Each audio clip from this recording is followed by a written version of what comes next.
and the state convener of Intact Odisha chapter. Dr. Mohanty has directed successful field operations, including the innovative use of technology to reduce human wildlife conflict, known as the Grand Master of the Right to Information Act. Dr. Mohanty has also been a dedicated campaigner for openness, uncovering widespread environmental infractions and government shortcomings through more than 1,400 successful RTI applications. His fearless work has earned him the National RTI Award for Bravery in 2010, along with several other accolades, including the Times of India Leadership Award in Environment and Wildlife Service Award from Sanctuary Asia. I request Sir to please come.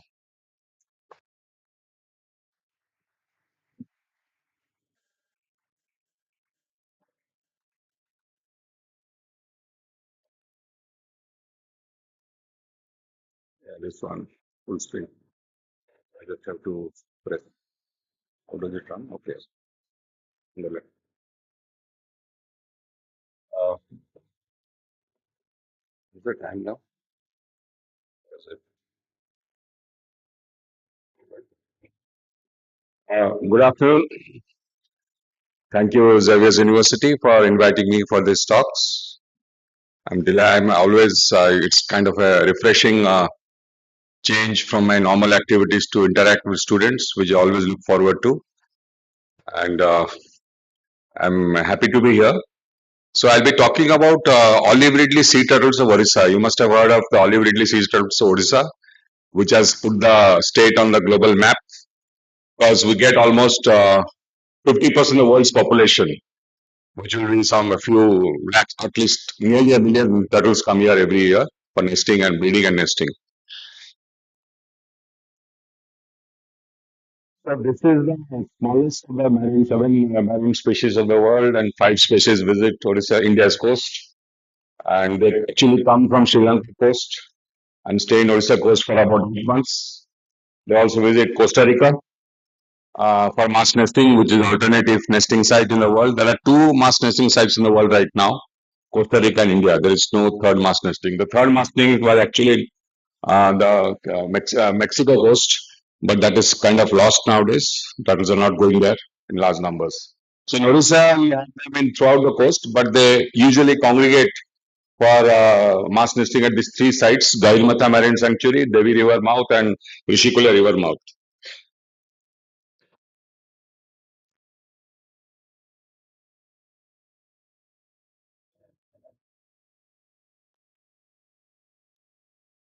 This phenomenon of olive reading is that they get together and they come in synchronously, all at the same time. Thousands of olive ridleys will be gathering together in offshore waters. Then, when they decide to nest, they come ashore on the sand and they lay eggs. So, that is known as arribada, which is a Spanish word actually for arrival. So, the nesting periods varies, but usually mass nesting is seen during February to March, April every year, but nobody is able to predict the exact date. Despite so much of research on the species over the last maybe 50 years, no scientist in this earth can predict when the mass nesting will start. So this is the figures, almost 500,000 nests in the Nasi Islands in Gaidamat and Rishikula River mouth. But the third nesting site in Orissa and Devi is not functional anymore because of a lot of illegal trawling which is breaking up the congregation. So I mean, how the female turtle climbs ashore, 120 to 150 eggs is laid by each turtle. And the eggs are left as it is. The mother goes back to the sea. The eggs hatch on their own after 45 to 55 days. And then female turtles normally choose bare beaches, which are devoid of forests, so that the eggs are safe from predators. Then they take the sex of the important thing is that the scientific point is that the hatching depends, the sex of the hatchling will depend upon the temperature of the ambient temperature of the beach. That's known as a pivot temperature. If it is below that pivot temperature, it will be males. If it is more hot, then it becomes females. So that is how you can say that because of climate change and global warming, this will have an effect on the species because we are now getting more and more females hatching because of the hot, the hot days are more and more in this world now. Then the normal feed is jellyfish, crabs, fish, and sea urchins. Why are olive villages so endangered? Because even though we have nearly 5 olive villages coming and nesting in Orissa coast every year, the fact is that there are many enemies, both natural and man-made. These are some of the animals and birds which eat them, and the babies rather. And if there is a heavy rain before mass nesting, the sand gets compacted and millions of eggs just are destroyed overnight. Then they will die by desiccation because of the hot sun. So usually the hatching is synchronized with the sun. In the sense, hatching normally starts in the evening, but sometimes it continues in the daylight hours also, on which the babies will die. Then if nesting occurs in summer, nesting is delayed for some reason. So if it occurs towards the end of April or May, then there will be high waves in the sea and they will wash away the beaches and most of the eggs will be lost to the sea as it is. The statistic says that for every 1,000 eggs laid, only one turtle baby will overcome all these hurdles, the series of man-made and natural hurdles and become an adult. So that is why it is on the endangered list in India. It's on Schedule 1 of the Wildlife Protection Act. Is as protected as the tiger and the elephant. Some man-made threats which never existed even 50 years ago, like marine mechanical fishing in congregation zones, illegal collection of shrimp juveniles, elimination from ports, townships, discharge of industrial effluents, erosion of nesting beaches due to new ports. You see, whenever a port is there, leads to erosion of the beaches next to the port. So this is also one of the reasons why you are losing nesting beaches. Then casuarina plantation, which is done by the State Forest Department. So that is also one of the causes, ironically, the Forest Department is supposed to save the species. So you know why? Because once you plant casuarina plantations on the beach, it affects the beach morphology. The natural process of building up of sand dunes and declining of the sand dunes which occurs due to winds, it stops because the roots stop that process. So this is an ill-advised thing which the state government does, which we have been warning them against again and again, but they just continue with this activity. Fishing in by 1980 there was not even 45 trawlers which are operating in Orissa coast. Now more and more jetties are coming. Fish abundance of Orissa coast was legendary. No fisherman was required to enter the sea also because all the fish could be caught in the rivers and the river mouth also. Bangladeshi migrants came into Balasore and Kendrapada districts after 71 war, led to a fishing boom. Now major harbors have come up in those areas.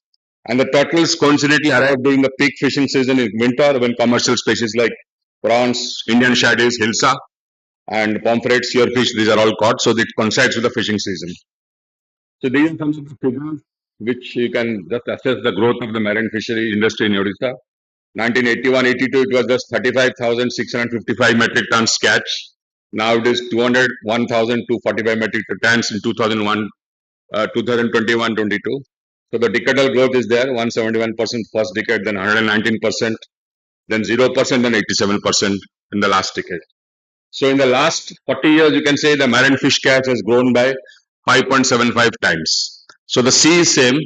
The fish catch, whatever was there was the same. The number of fishermen have grown, the number of boats have grown, and this has led to this situation.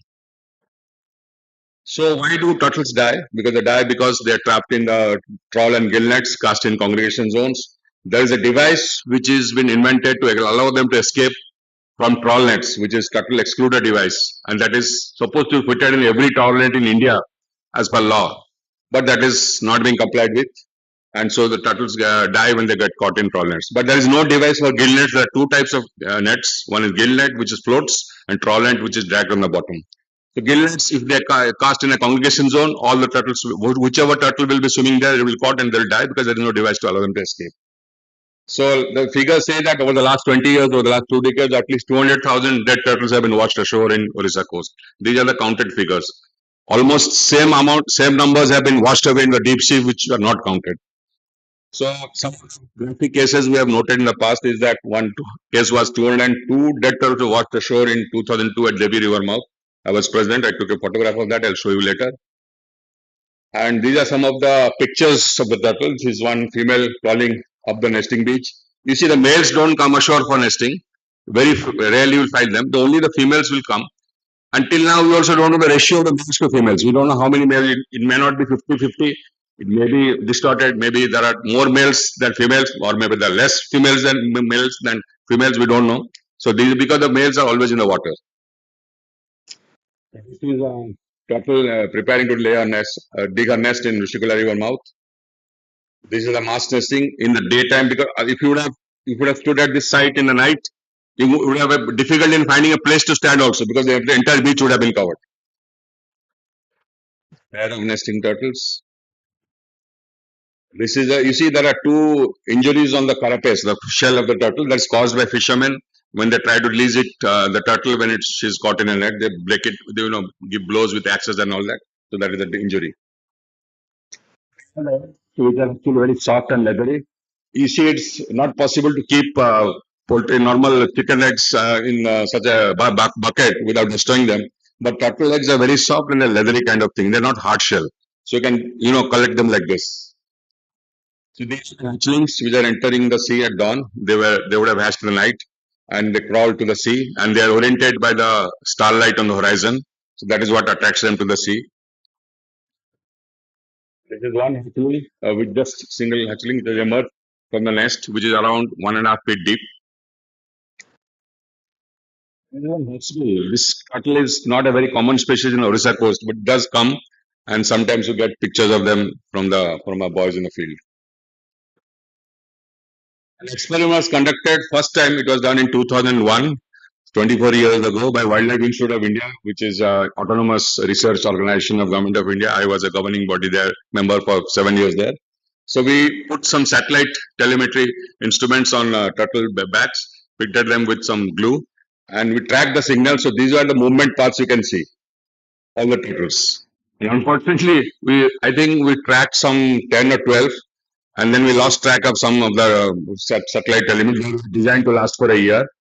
And then we tracked one which was found inside a fishing base. One of the fishermen had caught the turtle in the net and he had taken it home, that machine. So this is a dead turtle. You can see on the Devi River mouth. Horrifying casualties, incidents which we noticed. This is long ago. This was 2000, I think, two or three, or maybe four. This is in Garimata Marine Sanctuary. In one net, 95 dead turtles were found. They were tagged and we sort of laid them out on the beach. This is a monofilament gillnet. As I told you, once a turtle is caught in a gillnet, there is no way it can escape because the only future is death, nothing else. There is another gillnet which washed ashore in the River mouth where 202 dead turtles are found. I told you before that.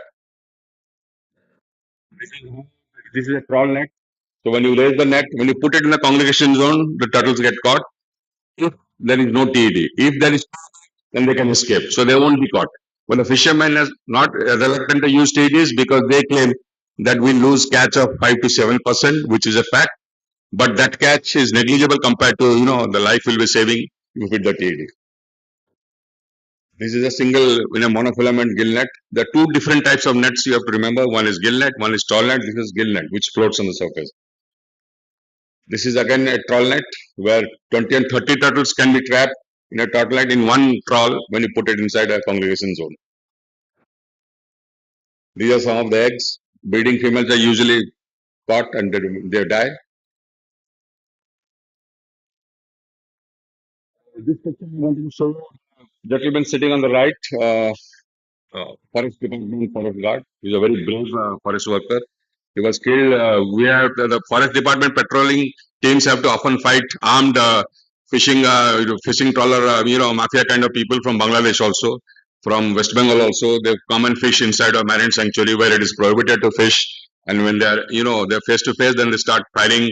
Sometimes this person was killed in that case.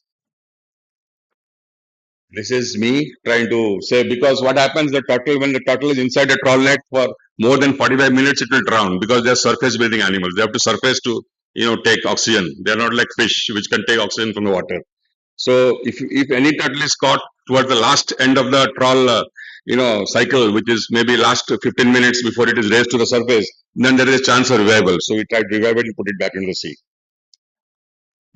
These trawlers, gill netters by Forest Department patrols. Most are from West Bengal, some are from Andhra Pradesh also. This is an experiment to show that how the hatchlings are attracted to lights. If you put a torch, then they will be going towards the light. This is one of my awareness programs. Again, hatchlings. Yes. traditional catamaran. These are rare now. The example is a fish which used to be abundant in Orissa coast earlier.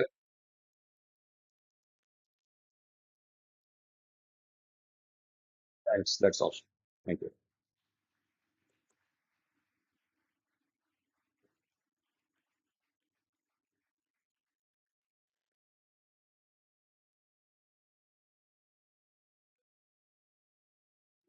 Thank you, sir, for such a thoughtful session.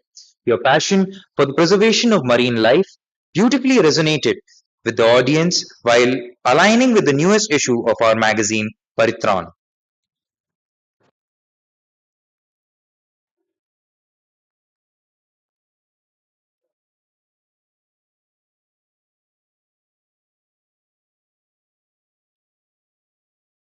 I now invite Shaurya Kundra, the police coordinator of Conserve, the treasurer of Conserve, to kindly felicitate Dr. Vinita Arora, General Manager at the Central Mine Planning and Design Institute (CMPDI), a subsidiary of Coal India Limited, where she leads the Environment Department.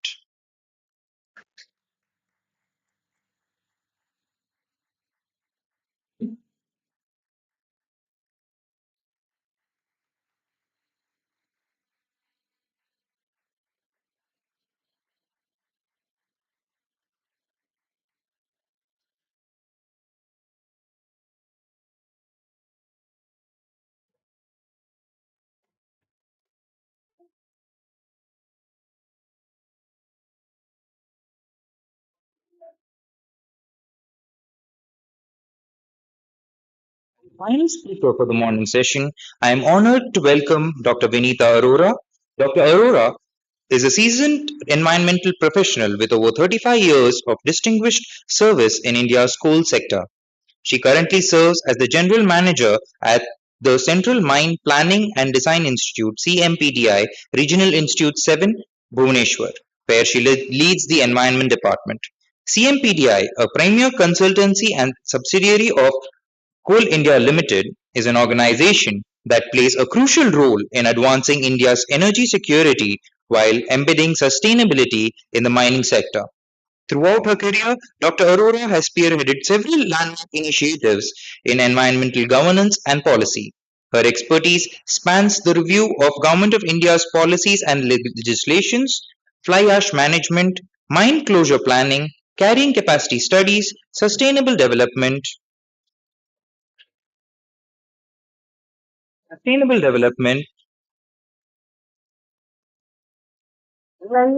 EMP studies, and carbon footprint analysis. She has also made great contributions to high profile assignments such as G20 report on energy transition, establishment and accreditation of environmental laboratories, and active engagement with international conventions on environment and climate change.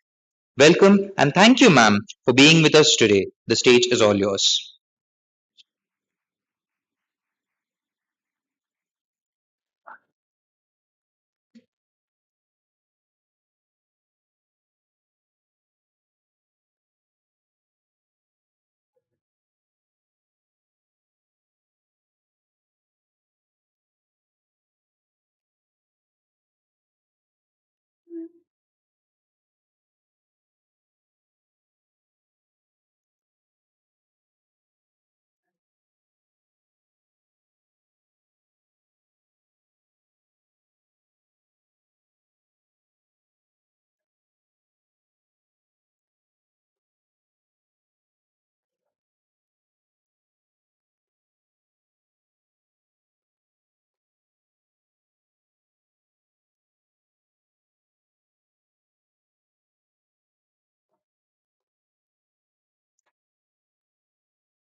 School of Environment. Thank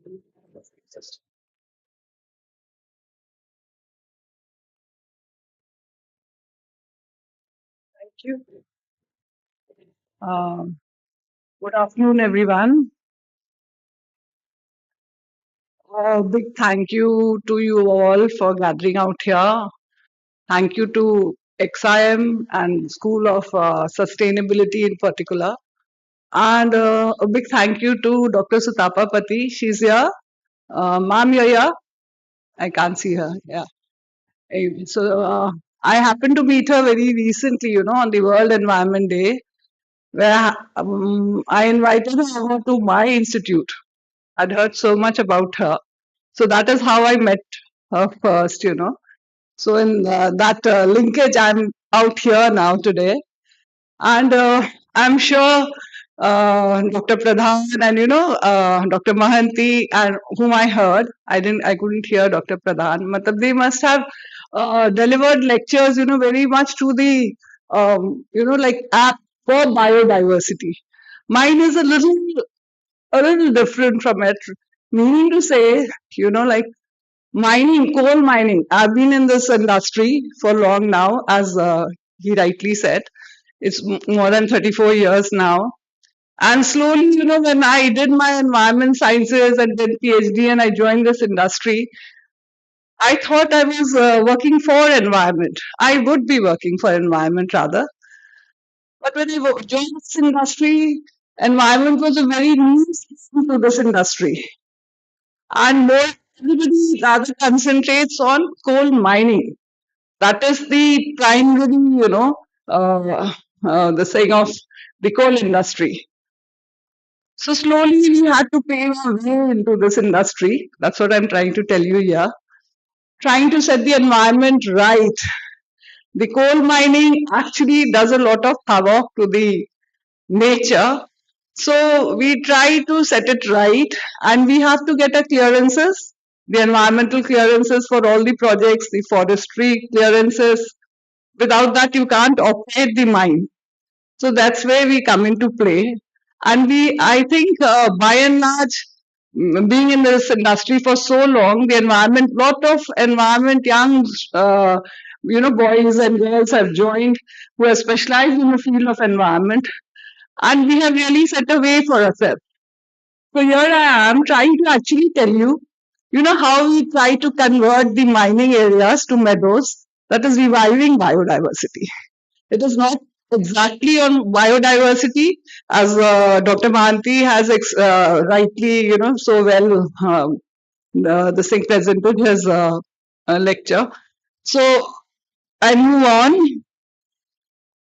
So nature crisis, we all know, we are experiencing a dangerous decline in nature, and that is all because of humans itself. The UNEP says we are using equivalent of 1/6 Earth to maintain our current way of life. An ecosystem cannot keep up with our demands.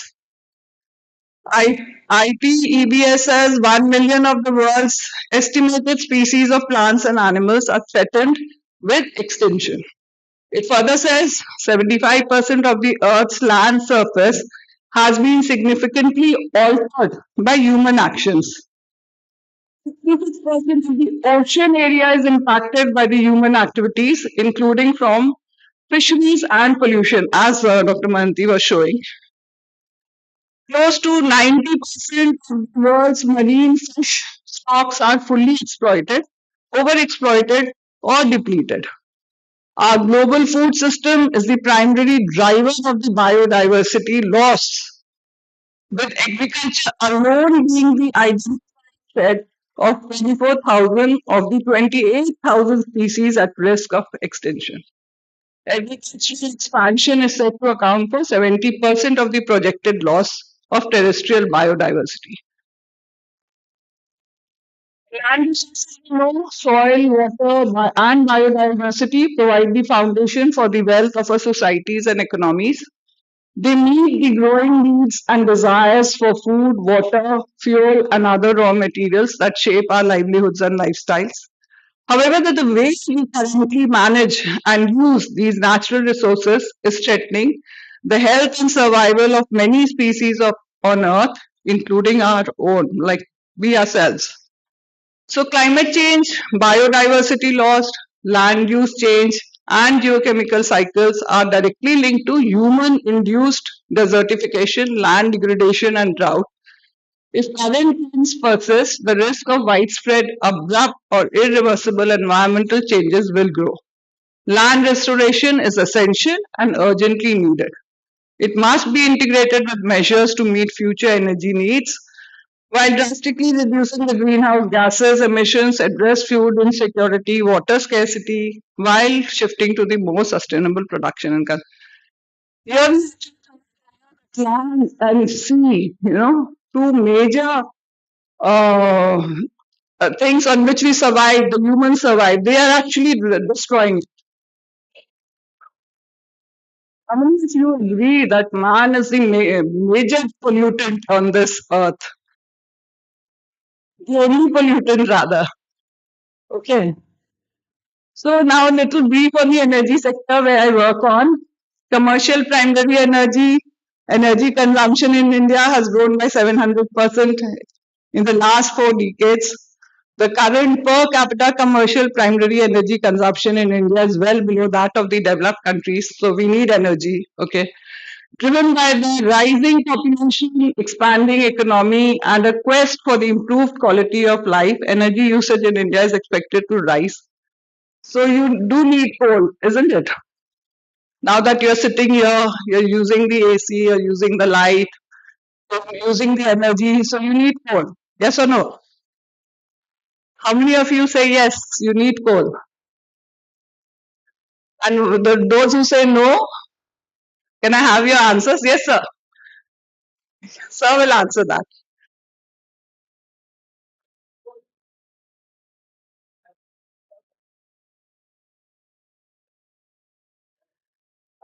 That is one putting it. But you're saying the same thing. You don't have an alternate. Why don't you have an alternate? Why didn't you look for an alternate? So many years, you know. You know how many years it takes for coal to be formed? How many years this qualification process takes place? Takes years and years to form coal. So you had so many years, to go back to and find something else, but you couldn't. And this recent Ukraine war has, again, that's the reality, the reality check out there. That you still thrive on coal. You're still using coal for your energy. You take these renewable energies like solar power, wind power, hydro power, but still you have to fall back on coal energy. Sorry, sir. I'm sure everybody would have said yes. It's a good one. So, considering the limited reserve potentiality of petroleum and natural gas, eco-conservation, restriction on hydro project, and geopolitical perception of nuclear power, coal will continue to occupy center stage of India's energy scenario. And we have to. Ours is a developing country. Ours is not a developed country. The developed countries are so much using coal. They produce more greenhouse gases than us, right? So coal is a fossil fuel formed from complex organic compounds with small amounts of inorganic material and moisture. So we have two theories for coal formation. I am sure many of you must be aware of it. The in situ theory and the drift theory.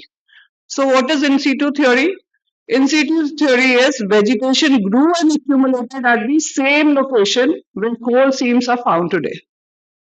High purity and uniform composition of coal seam suggests deposition is still in still waters from nearly the same source material. That is, it didn't move. It was there for years together. So that's the in situ theory. Then we have the drift theory. According to this, the vegetal debris has been transported by water from the original site of growth to the present site of the coal seams. The rocks associated with coal are sedimentary, and Indian coal is of drift origin. We have lots of coal in India, and all the Indian coal is of drift origin. How many of you have visited any mine, the open cast mine or the UG mine? So, which mines have you visited, sir? Chandrapur, okay, West WCL, and sir? Alcher area, Angul area, right? So we've got very close by, we've got very big open cast mines. Both, as Sir said, the Talcher or the Angul area and the Eve Valley area, all operating under Mahanadi Coalfields. That is also a subsidiary of Coal India Limited, and it's a sister company of CMPDI. CMPDI is a consultant to all the subsidiary companies. So what we said, exploration of the deposits, construction and development of mine, active mining, and mine closure activities. Mine closure activities have not recently, but it was introduced in 2009, the guidelines for the coal ministry. Before that, there were guidelines for the Ministry of Mines, other mines besides coal. But for the coal ministry, it was introduced in 2009. Just a brief about the mining industry so that you get a fair idea like how badly it gets destroyed and then how it is restored. So information into the location and value of mineral ore deposit is obtained during the exploration phase. The exploration phase involves surveys, field studies, drilling boreholes, other exploratory activities, and finally preparation of a GR for the coal block. That is a drill machine which you can see in the photograph out there. You do the drilling and find out whether coal seams are there or not.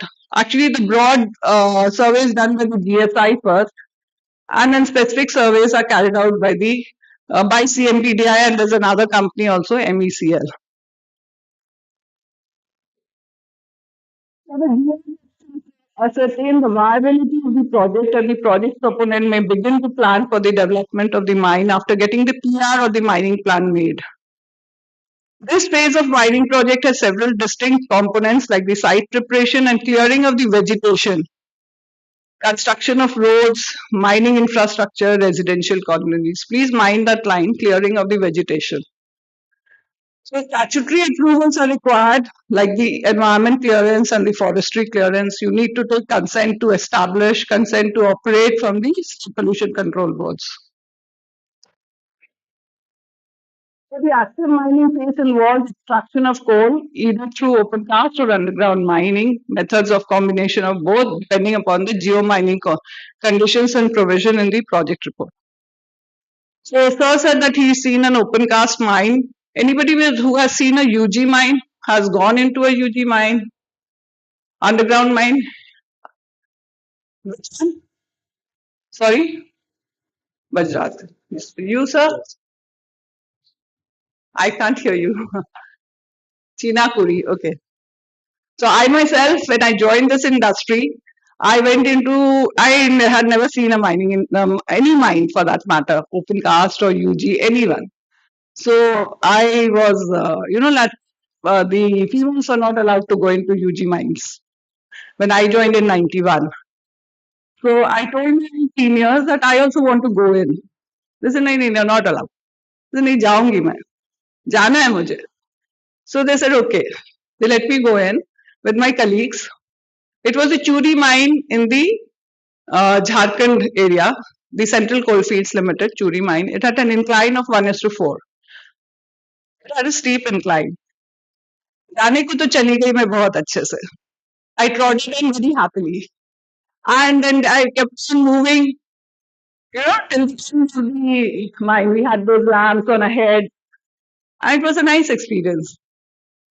But on the way back, when they said, "Chalo, now go back," I said, "Arey, it's so dark," and it was like a tunnel, dark tunnel, and water everywhere. You had that stick in your hand, you had the Davis lamp on your head, but it was I was tired also, and I was like, "How will I get back?" But anyway, I trotted back again. Somehow I reached till that incline, and that incline was very steep, 1:4, and I was not able to come out. Then my colleagues literally pushed me out, pakad ke nikal diya. So that is one experience. Why I'm trying to tell you all this is, until unless you go and you see for yourselves, you don't realize how difficult it is. How mining is very difficult. Coal mining, UG mines are very difficult. Open cast has come in these days, and that's why perhaps most of the mines are, being converted to open cast mines. But then again, stress is there to get back to UG mines also now because of the less destruction to the environment.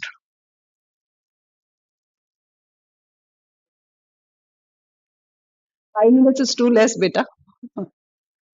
Anyway, so I really need to go hurry up quickly. So this is, the ethical and the biological reclamation of an open cast dump.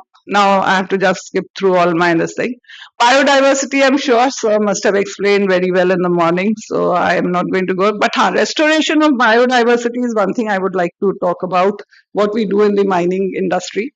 The topsoil is preserved. When you take out the topsoil, you are supposed to preserve that topsoil, and it is stacked in a designated place and is spread over the backfill dump before plantation of the trees.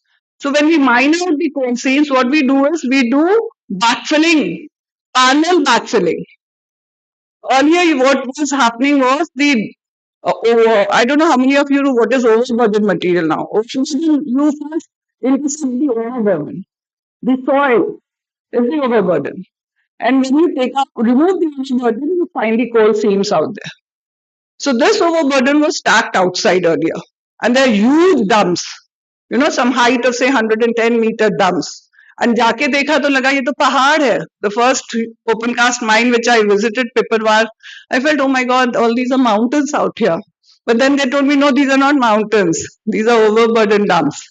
So now what is happening is concurrent backfilling is going on. You cannot leave that overburden like there. You need to rehandle it and get it back. And the topsoil also similarly, you need to reuse it once you stack it somewhere. And you need to keep the topsoil alive. That all the ecologists must have told you. So huge plantation work is generally carried out during the monsoon season. And Coal India Limited has taken help of agencies like ICFRE, carry out the tree-tie plantation work using native species on its overburden dumps. An effort to restore the biodiversity. Some examples are there, case studies are there. I'll just show you the pictures since I don't have much time. So mine sites are increasingly being recognized as important potential habitats for long-term protection of native flora and fauna. This is what I wanted to stress upon, that they are being recognized as protective potential habitats. In these cases, the key issue is to reshape and revegetate the sites, link them to the nature corridors and biodiversity area, and encourage wildlife to return. So there was some data that I had brought to show that in India, overall plantation achieved was around 50,000 hectares on backfilled area and the overburden dumps. Chandipara is one open cast mine in MCL where we've done some eco restoration work. It is a Ramsar site. It has been studied for Ramsars also. This is the working mine, the coal stock, the internal hobby dump, how bad it looks. And then the internal, external Google Earth image is also there. And then this is how you get that it to shape.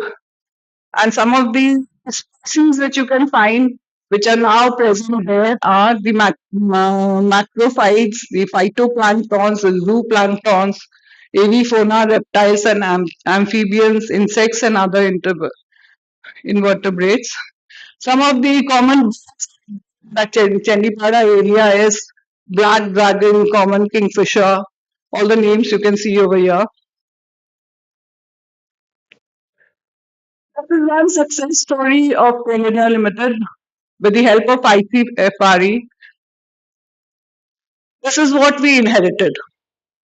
You all must have heard about the Jharia mine fire. Have you? How many of you have? Yes. So this is how we inherited. BCCL inherited, that is Bharat Coking Coal Limited, one of the subsidiaries of Coal India Limited, inherited 70 mine fires from private owners at the time of nationalization in 71-73.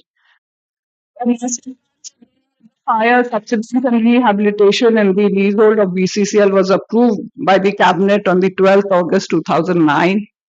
595 sites were identified with total affected area of 25.70 square kilometers.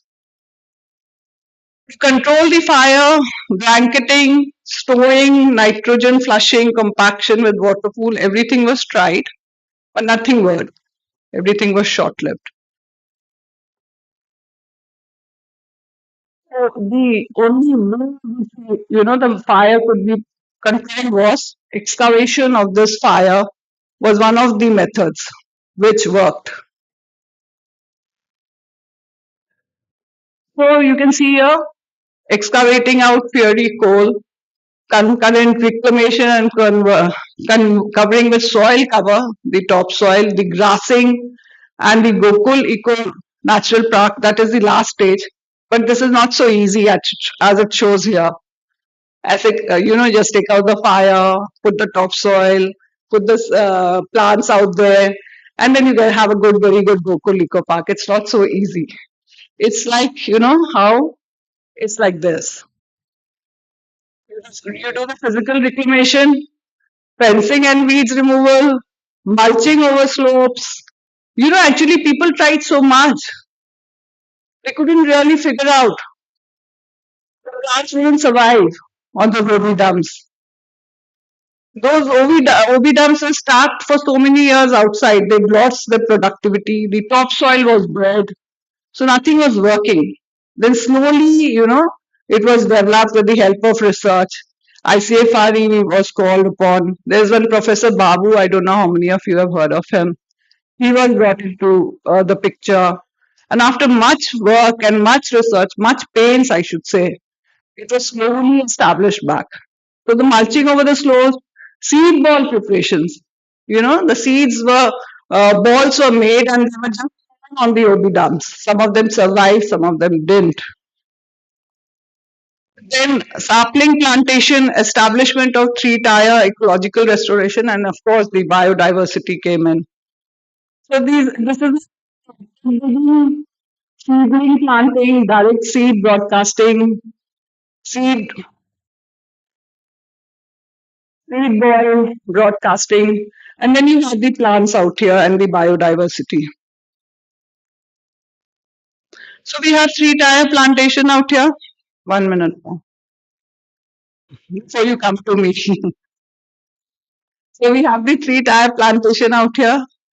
Grasses in the lower tire, shrubs in the middle, and trees in the upper tire. We do have this work.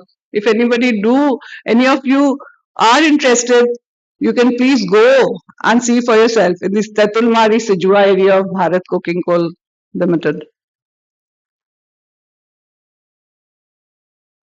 I think I have a very small video to show, but you're not giving me enough time. You would have seen these are the butterflies which came in over there and the fauna, the ecological restoration. And okay, thank you then.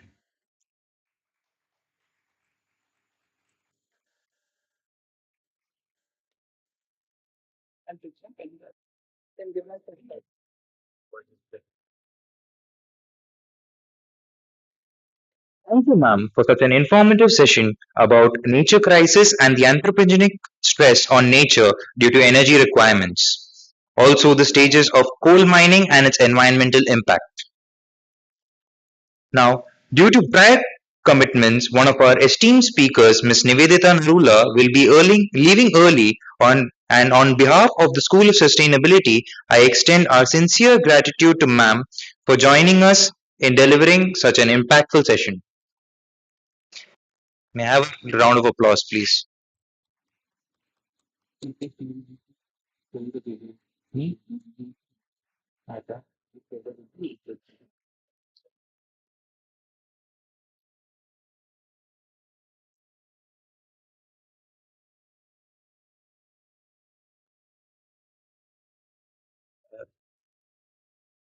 So, we will be showing the video that ma'am was talking about.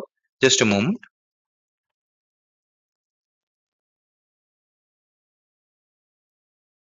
We will be breaking for lunch.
हम इसमें हाँ ठीक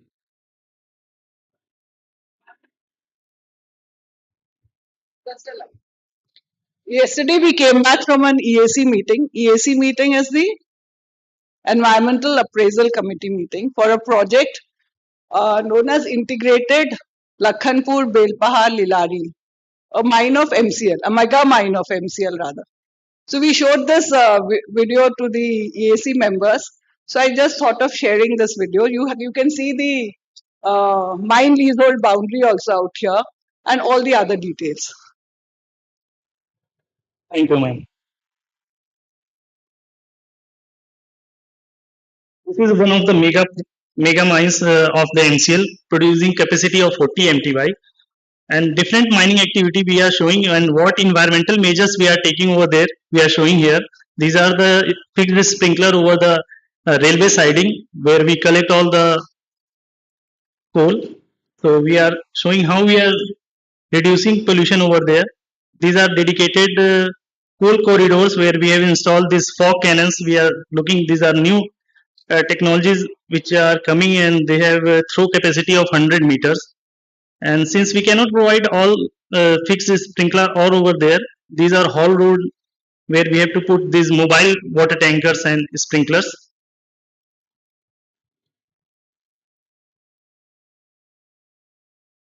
These are wheel washing systems installed at the exit of the mines so that dust get trapped over there only.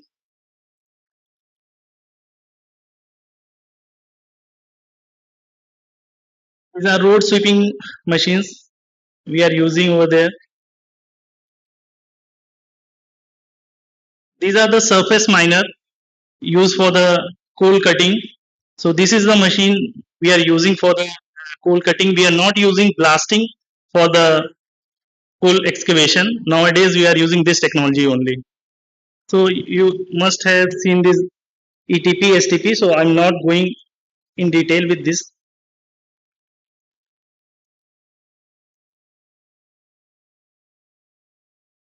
So these are the reclaim feeders installed in mines. We have installed fog cannons over there also. We are showing this thing. These are the pipe conveyor. These are new technologies which are coming for transportation, for evacuation of coals. So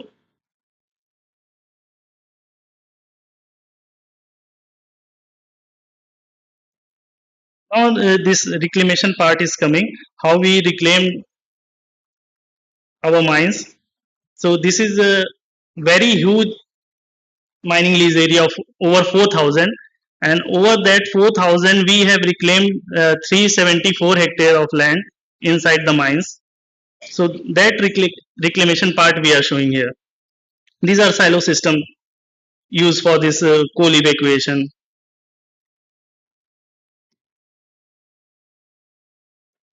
Directly I'm coming on to the reclamation part since time is not more. So these are some reclamation work we have done. These are biological reclamation basically where we have done the plantation.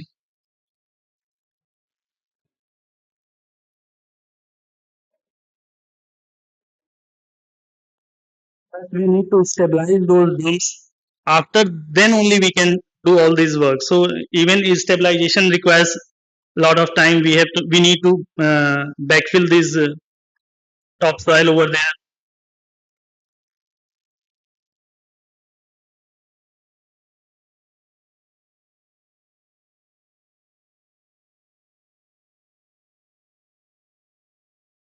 There are different queries where we have done this thing.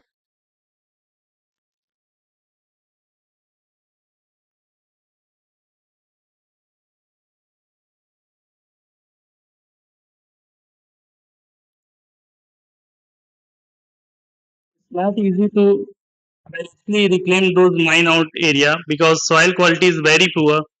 So it requires very hardship and combination of different techniques like Miyawaki. Nowadays we are trying Miyawaki also, and State Forest Department is helping for this.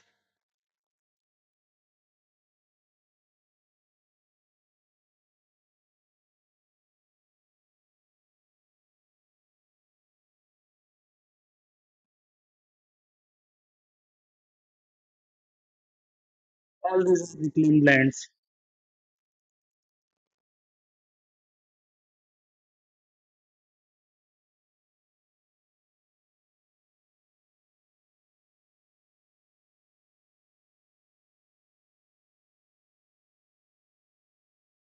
Also, member always ask us to why not you are planting sal trees because we are cutting most of these are dominant by sal forest only, but we cannot grow the sal easily.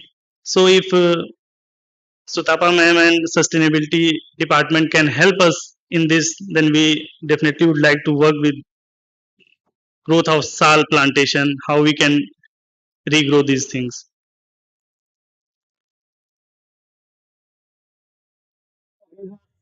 These are some colony plantation, basically avenue plantation they are showing. So our video is almost over here. Thank you.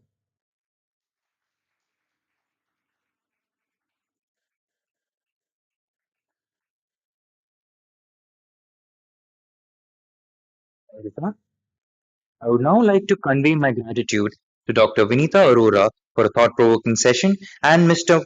Manish Yadav, Manager of Environment at CMPDI, for his video presentation. I would also like to convey my gratitude to Ms. Nivedita Narula for such an amazing session that we had. Can I have a round of applause for Manman? Now, we shall be dispersing for a lunch break. I kindly request everyone to be back by 2 p.m. for another round of insightful sessions and panel discussion. Thank you.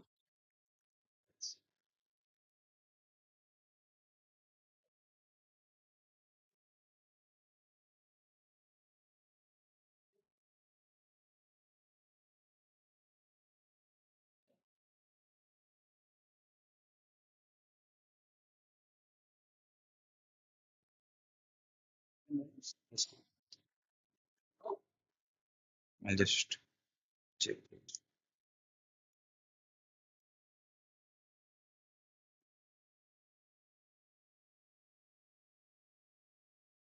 So,